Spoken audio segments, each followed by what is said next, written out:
नमस्कार, एक बार पुनः आपका बहुत बहुत स्वागत। अपन फोर्थ क्वेश्चन से स्टार्ट करेंगे। सिंपल सा सवाल है। एक स्टोन है जिसको रिलीज किया गया है और फ्री फॉल करते हुए ये 80 मीटर का फासला कवर कर रही है लास्ट 2 सेकंड में। और पॉइंट ए का जहां से इसको स्टार्ट किया गया है, इसने नहीं, यहां से फ्री फॉल स्टार्ट कर रहा है, वहां से पॉइंट ए की दूरी अपने को पता करनी थी, है ना।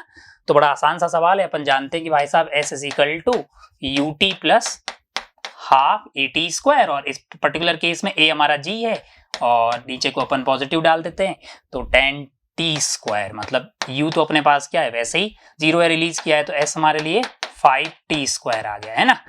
मान लो कि किसी टाइम T पे ये यहाँ आ गई, ये T मान लेता हूं मैं, और यहां से यहां जाने में मेरे को टाइम क्या लग रहा है, 2 सेकेंड लग रहा है, तो इसको मैं T प्लस 2 सेकेंड बोल सकता हूं। तो मैं ऐसा बोल सकता हूं कि यहां से यहां तक 5 इंटू T प्लस 2 का होल स्क्वायर माइनस ऑफ यहां तक की दूरी क्या होगी, मैंने कहा 5T स्क्वायर। ये वैल्यू मेरे लिए क्या होनी चाहिए, 80 होनी चाहिए। हाँ 80, क्योंकि लास्ट 2 सेकेंड में इसने ये कवर किया है। तो यहां से ये मेरे लिए क्या आ गया, T स्क्वायर T प्लस 2 का whole square minus T square, और 80 को अगर मैं 5 से डिवाइड कर दूंगा तो ये वैल्यू कितनी आ गई, 16 आ गई मेरे लिए। तो ये T square plus 4 plus T square plus 2 का स्क्वायर 4 हो गया, और 2 into 2 4T minus T square is equal to 16। तो यहां से मेरे लिए T स्क्वायर और T स्क्वायर तो गायब हो गया, और 4T इज इक्वल टू मेरे लिए आ गया कितना, 16 माइनस 4 यानी कि 12। इसका मतलब ये है T इज इक्वल टू 3, मतलब ये पॉइंट रहा होगा T is equal to 3 second. तो ये वाला पॉइंट B वाले पॉइंट पे कब आया होगा, T is equal to 5 second. हमसे ये बोला कि जब यहां से फ्री फॉल करके यहां तक आई तो ये वाला जो फासला है वो हमें निकालना है। वो कैसे निकाल सकते, बिल्कुल मैंने कहा फर्स्ट 3 सेकेंड की दूरी निकालनी है।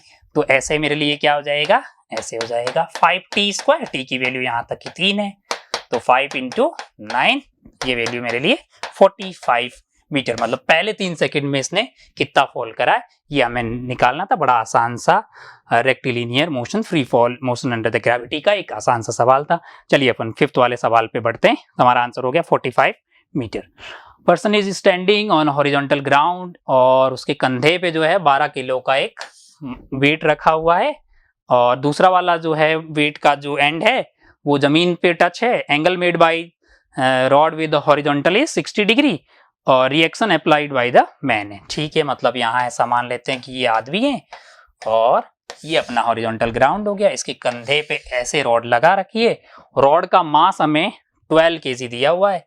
चलिए ठीक है, तो सेंटर ऑफ मास कहीं यहाँ होगा, नीचे इस पे क्या लग रहा होगा, 120 न्यूटन लग रहा होगा, और ये एंगल क्या दिया हुआ हमें, 60 दिया है। मान लो ये दूरी कितनी हो जाएगी, L/2, ये L/2। इसके ऊपर नॉर्मल क्या लग रहा होगा, मान लो कि N2 है, और यहाँ का नॉर्मल अपन N1 मान लेते हैं। वैसे यहाँ फ्रिक्शन भी लग रही होगी, बगैर फ्रिक्शन के ये रहेगी नहीं। अपने को क्या निकालना है, मैंने कहा ये N2 निकालना है। आदमी जो कंधे पे ऐसे लगाया हुआ है, ये फोर्स कितना लगा रहा है वो हमसे पूछा है। तो यहाँ से अपन टॉर्क बैलेंस कर लेते हैं इस वाले पॉइंट के अबाउट। तो फ्रिक्शन का टॉर्क 0 हो जाएगा, N1 का भी निपट जाएगा, 0 हो जाएगा। तो mg का टॉर्क और N2 का टॉर्क, तो N2 का टॉर्क तो आएगा N2 इंटू, ये तो इसके 90 पे वैसे ही लग रहा होगा, और यहां से फासला है L, N2 into L must be equal to यहां से mg का टॉर्क। mg का टॉर्क क्या हुआ हमारे पास, 120 इंटू ये वाला परपेंडिकुलर दूरी, तो कितनी हो जाएगी भाई साहब, L/2 इंटू cos 60, है ना, L/2 cos 60, cos 60 मतलब 1/2 आ गया। तो L से L गायब हो गया भाई साहब, 120/4 आ गया। तो ये 30 न्यूटन जो है भाई साहब कंधे पे लगा रहे होंगे ऐसे फोर्स। बड़ा आसान सा सवाल था। 30 हमारे लिए कौन सा आया, ऑप्शन 2 यहाँ पे सही हो गया। सिंपल सा सवाल था, बेसिकली रोटेशनल इक्विलिब्रियम का ये सवाल है। चलिए आगे बढ़ते हैं अपन 6 वाले सवाल में। 6 वाला अपने पास वर्टिकल सर्कुलर मोशन का सवाल है। एक बॉल को यहाँ V0 रफ्तार दी गई है, ठीक है, और उसका मैक्सिमम पॉइंट, मतलब मैक्सिमम वो B पॉइंट पे जाके रुक जा रही है। बोल रहा है कि acceleration at A and B is equal. तो थीटा जो है वो क्या है, मैंने कहा ये यहाँ रुक गई है, तो यहाँ पे इसकी रफ्तार 0 हो जाएगी। नीचे इस पे क्या लग रहा होगा, mg लग रहा होगा, ये एंगल थीटा है। mg का ये वाला कंपोनेंट तो mg cos थीटा है ना, और mg sin थीटा इधर होगा। टेंशन इसको बैलेंस कर देगी, तो एक्सेलरेशन एट b जो है वो मेरे पास mg sin theta divided by m, यानी कि क्या आ जाएगा, g साइन थीटा। और भाई बोल रहा है, यानी सवाल बोल रहा है कि बी और ए पे एक्सेलरेशन बराबर है। तो ए पे एक्सेलरेशन तो अपने को वैसे ही पता है, एक्सेलरेशन एट ए क्या होगा, देखा वी स्क्वायर बटा रेडियस, रेडियस मान लीजिए एल है इसका, तो वी नॉट स्क्वायर बटा एल है। अब मेरे को वी नॉट बटा एल की वैल्यू चाहिए, तो मैं इन दोनों पॉइंट के बीच में क्या लगा सकता हूं, वर्क एनर्जी थ्योरम लगाई जा सकती है। मैंने इसकी रेडियस को एल मान लिया है, तो ये वाला क्या हो जाएगा, एल कॉस थीटा। तो ये कितना ऊपर गया, L minus L cos theta. कौन सी एनर्जी बढ़ गई, पोटेंशियल एनर्जी। कौन सी एनर्जी कम हुई, काइनेटिक एनर्जी। तो क्या मैं ऐसा बोल सकता हूं कि एम जी एच की वैल्यू क्या होगी, L 1 minus cos theta must be equal to initial kinetic energy half M V naught का स्क्वायर, है ना। तो एम से एम यहां पे गायब हो जाएगा, और अपने को वी नॉट बटा एल चाहिए, तो 2 को भी मैं यहां ले आता हूं, 2g 1 minus cos theta, 2g 1 minus cos theta, और वी नॉट का स्क्वायर डिवाइडेड बाई एल आ गया है। तो मेरे को क्या करना चाहिए, मेरे को यहां से 2 से डिवाइड करना चाहिए, ठीक है। तो 2g 1 माइनस कॉस थीटा और इंटू जो है 2 से मल्टीप्लाई कर देना चाहिए। उससे क्या फायदा होगा, मैंने कहा इससे फायदा ये होगा कि 1 माइनस कॉस थीटा बाई 2 जो है वो साइन स्क्वायर थीटा बाई 2 बन जाएगा। हाँ, तो मेरे लिए ये वैल्यू कितनी होगी, मैंने कहा 4g sine square theta by 2। Formula बन गया ना भाई साहब, 1 minus cos theta by 2 sine square theta by 2।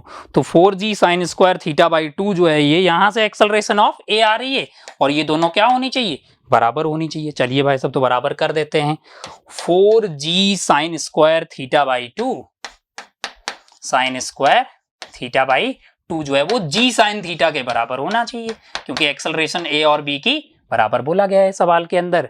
तो g से g गायब हो जाएगा, और साइन थीटा को अपन चाहे तो क्या लिख सकते हैं, मैंने कहा 2 sine theta by 2 cos theta by 2 लिखा जा सकता है, और यहां है 4 साइन स्क्वायर थीटा बाई 2।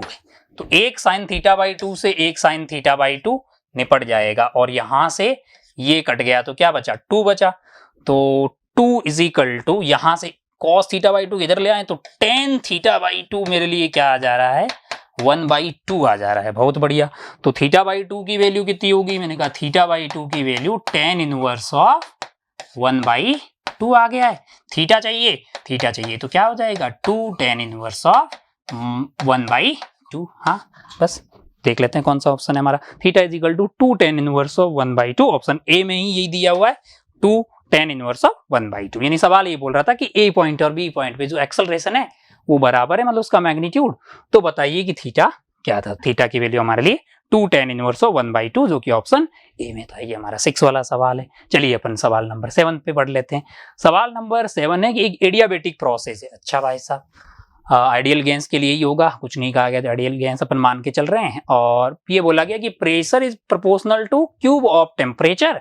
तो सीपी बाई सीवी यानी कि गामा की हमें तलाश है। और क्या बोला गया सवाल में कि P जो है वो T की पावर 3 पे डिपेंड कर रहा है, यानी आसान भाषा में P इंटू T की पावर -3 कांस्टेंट है।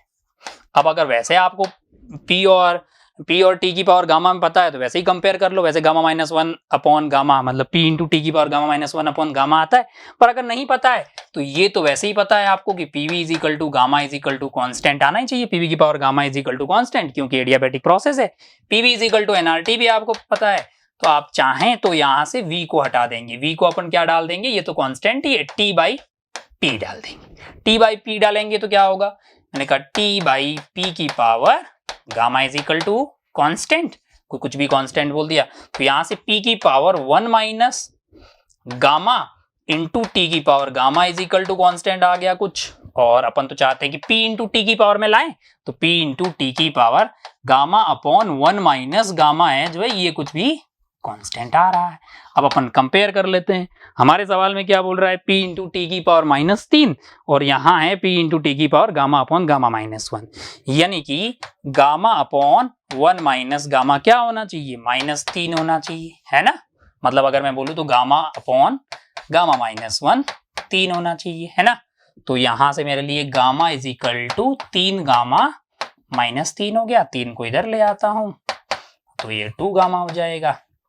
यहां से मेरे लिए गामा की वैल्यू 3/2 हो जाएगी। तो gamma is equal to 3/2, gamma is equal to 3/2, यानी कि अपने को CP/CV का रेशियो निकालना। तो सारे सवाल बड़े ही आसान थे, मतलब अगर आपके बेसिक कॉन्सेप्ट ठीक होते तो बड़ी आसानी से आप सारे सवाल कर लेते मतलब।